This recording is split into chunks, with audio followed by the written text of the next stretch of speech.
This part of the test will measure your listening ability when it comes to the conversations and lectures in academic settings. You will listen to a recording, and then answer questions about it. You will be able to take notes while listening, and you can listen to the recording only once. The questions must be answered in the presented order. During the exam, you will not be allowed to go back to the previous question. Now listen to the lecture. Today, we'll talk about the intricate processes involved in making porcelain. Around 200 BC, during the Han Dynasty in China, porcelain first appeared. However, it wasn't until the Tang Dynasty that porcelain production methods started to really advance. During this time, a composition that could endure high temperatures during firing was made using a combination of clay and a mineral known as feldspar, allowing for a pure, translucent product. The famed blue and white porcelain made its debut during the Yuan Dynasty when porcelain production reached unprecedented heights. These elaborate patterns, which frequently represented images from nature, were made possible by the use of cobalt oxide in these designs. This mineral, which was imported from Persia, was crucial in producing the characteristic blue color. In order to get the desired result, cobalt oxide was combined with a transparent glaze and fired at high temperature. The invention of the kiln during the Ming Dynasty was one of the most significant advancements in the manufacture of porcelain. The long, brick-built kiln, sometimes known as the dragon kiln, could maintain continuously high temperatures. In order to give porcelain the desired hardness, translucency, and vitrification, fire was essential. Let's now discuss European porcelain. Eventually, in the 18th century, they started making their own versions. The first successful porcelain-producing facility in Europe was the Meissen porcelain manufactory in Germany.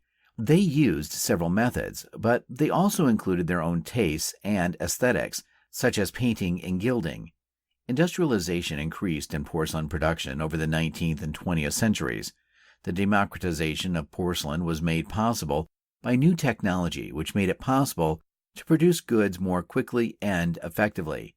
Now, everybody could enjoy porcelain. It was no longer just for the elite. The production of porcelain in the modern era has now mainly been commercialized. However, some artists continue to use time-honored methods, which call for great skill and perseverance. Due to a lack of funding and desire, many of these abilities are, unfortunately, disappearing. A huge loss, one that the wide world isn't aware of. It is comparable to the realm of graffiti, where prefabricated designs frequently obscure real artist talent. To sum up, tremendous advancements and breakthroughs in porcelain production over the years have produced one-of-a-kind, breathtaking works of art. Despite the difficulties in maintaining traditional methods, porcelain is still prized for its beauty and roughness.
Now listen to the conversation between two people.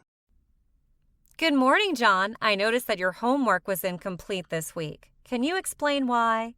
I had a really busy week and I struggled to manage my time effectively. I apologize for not doing my best. John, I understand that life gets busy, but this has been a recurring issue. It's important to prioritize your studies. You need to develop better study habits to succeed in this course. You're right. I'll try to do better next time, I promise. I just find it difficult to balance everything sometimes. I understand that it can be challenging. Do you have a study schedule in place to help you manage your time better? Not really. I just do my homework when I find the time. Creating a study schedule might help you stay on top of your assignments. It's important to allocate specific time slots for each subject. That's a good idea, Professor. I'll try that. Thank you for acknowledging that, John. I'd like to see more effort in the future. Remember, success in this class requires consistent effort and dedication. I'll make sure to ask for help if I need it. I really want to do well in this class. That's a great attitude. Remember, you can always attend office hours if you have questions or concerns. Don't hesitate to reach out for help when you need it. Thank you, Professor. I'll keep that in mind. I appreciate your advice and support. You're welcome, John. I believe in your ability to improve, and I'm here to help you along the way. Thanks, Professor. I'll definitely work on seeking help when necessary. I'm glad to hear that, John. I look forward to seeing your progress in the coming weeks. Keep up the good work.